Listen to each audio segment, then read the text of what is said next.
নিজৰ ধুবুৰী লোকসভা সমষ্টি সাংসদ নিৰ্বাচিত কৰিছে। প্ৰথম পৰ্যায় নিৰ্বাচন হৈ গ'ল। প্ৰথম পৰ্যায় নিৰ্বাচনৰ ভিতৰত সকলৰ চকু যোৰহাট লোকসভা সমষ্টিৰ ওপৰত আছে। ইতিমধ্যে পৱন সিং ঘাটোৱা ডাঙৰীয়াই কৈছে যে যোৰহাট লোকসভা সমষ্টি আমি পাৰ কৰি লৈ গ'লো। যোৰহাট লোকসভা সমষ্টি আমি পাৰ কৰি লৈ গ'লো। এতিয়া সকলো চকু এতিয়া ধুবুৰী লোকসভা সমষ্টিৰ ওপৰত আছে।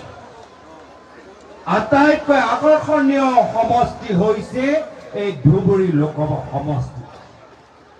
আৰু মই আপোনালোকক কথা দিছো যে যদি আপোনালোকে ধুবুৰী লোকসভা সমষ্টিৰ ভিতৰত কংগ্ৰেছ দলৰ প্ৰাৰ্থী ৰকিবুল হুছেইন ডাঙৰীয়া জয়যুক্ত কৰে, সমগ্ৰ অসমত এনেকুৱা এটা ৰাজনৈতিক ভূমিকম্প হ'ব। এই ৰাজনৈতিক ভূমিকম্পৰ প্ৰভাৱ চিধা দিছপুৰত পৰিব। সেইকাৰণে এইখন লোকসভা নিৰ্বাচনৰ জৰিয়তে আপোনালোকে মাত্ৰ নিজৰ সাংসদ নিৰ্বাচিত কৰি লোৱা নাই। এইখন নিৰ্বাচনৰ জৰিয়তে আজিৰ পৰা 2 বছৰ পিছত কংগ্ৰেছৰ নেতৃত্বৰ চৰকাৰ হ'ব পাৰে। সেই সিদ্ধান্তটো আজি আপোনালোকে ল'ব লাগিব। যদি আজি তাৰিখত আপোনালোকে ধুবুৰী লোকসভা সমষ্টিত AIDF দলটোক পৰাজিত কৰে, ভাবি লওক দিছপুৰত আপোনালোকে বিজেপি দলটোক পৰাজিত কৰিছে। এই দুইটা দলৰ মাজত কিমান মিল আছে আপোনালোকক বহলাই মোক ক'ব নালাগে। অলপ দিন আগতে শিৱসাগৰ সমষ্টিত মই আৰু শিৱসাগৰ সমষ্টি বিধায়ক অখিল গগৈ ডাঙৰীয়া ঈদৰ দিনত নামাজ পঢ়িবলৈ গ'লো। ঈদৰ দিনত নামাজ পঢ়িবলৈ গ'লো আৰু মুখ্যমন্ত্ৰী হিমন্ত বিশ্ব শৰ্মা ডাঙৰীয়া আপত্তি জনালে। যিজন হিমন্ত বিশ্ব শৰ্মা ডাঙৰীয়া আজি ঠাই ঠাই গৈ সংখ্যালঘু অঞ্চলত মানুহৰ লগত নাচিবলৈ আৰম্ভ কৰিছে, মই গৌৰৱ গগৈ ডাঙৰীয়া আজি ঈদৰ দিনত নামাজ পঢ়িবলৈ গ'লে তেওঁ আপত্তি হৈছে। ঠিক আছে, হিমন্ত বিশ্ব শৰ্মা ডাঙৰীয়া সংখ্যালঘু গাঁৱৰ ভিতৰত নাচিব পাৰে, মই নামাজ পঢ়িব নোৱাৰো।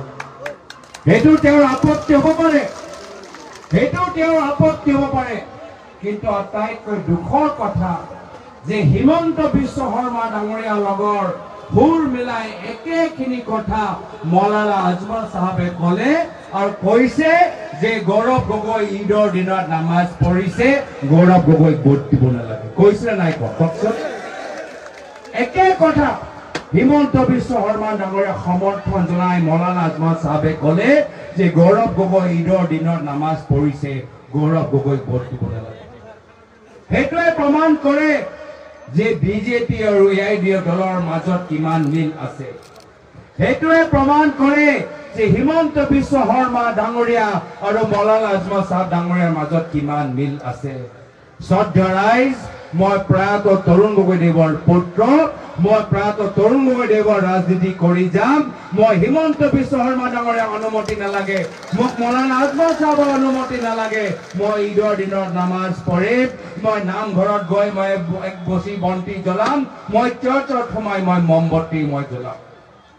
আজি শ্ৰদ্ধা ৰাইজ, এই দুয়োটাই দলে হিন্দু আৰু মুছলমানৰ মাজত শান্তি নিবিচাৰে। হিন্দু আৰু মুছলমানৰ মানুহৰ মাজত সংঘাত থাকিলেহে এই দুয়োটা দলৰ ৰাজনৈতিক ভৱিষ্যত তেওঁলোকে বচাব পাৰে। আৰু সেইকাৰণে আজি আমি শান্তিৰ পক্ষত আমি কংগ্ৰেছ দলটোক জিকাব লাগিব। আজি আমি নিজৰ ল'ৰা ছোৱালী ভৱিষ্যত নিৰাপত্তাৰ বাবে আমি কংগ্ৰেছ দলটোক জিকাব লাগিব। যদি আমি AIDF দলটোক ইয়াক পৰাজিত কৰোঁ, দিছপুৰত আমাৰ কংগ্ৰেছৰ মুখ্যমন্ত্ৰী আজি 2 বছৰ পিছত হ'ব।